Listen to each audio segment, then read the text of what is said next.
Toy izao ndraiky avana ny teny zaraina zay omenantsika anio. Misy ny mpaminany marina. Nisy naminany marina tao amin'ny testamenta vaovao. Elizabeta naminany momban'i Kristy.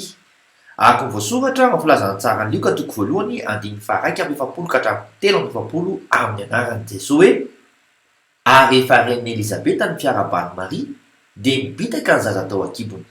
Ary nofenoin'ny fanahy masina Elizabeta dia niantso tamin'ny feo mahery hoe izy voatà samy vehivavy ianao ary voatà ny ateraky ny kibonao. Avy aiza no nahatongavan'izao amiko? Nomba ny vangin'ny renin'ny tompoko aho?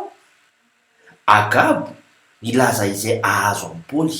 Araka ny voasoratra ao amin'ny asan'ny apôstôly toko faha 1:20 amin'ny anaran'i Jesosy hoe: ary nitoetra tao andro maro izahay dia nisy mpaminany anankiray atao hoe Agabo nidina avy tany Jodia. Ary rehefa tonga tao aminay izy dia noraisy ny fekibon'ny Paoly ka namatorany ny tongotra hamatana ny tenany.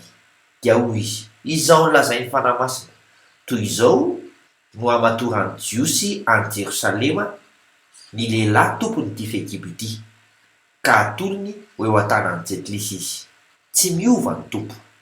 Vavaka isika ray eo, atsangano ireo olonao zay tokony laza fanambarana marina, ary foany kosa ireo mpaminany sandoka amin'ny anaran'i Jesosy Kristy velona avy any Nazareta. Amen. Mandra-piaona tompoko.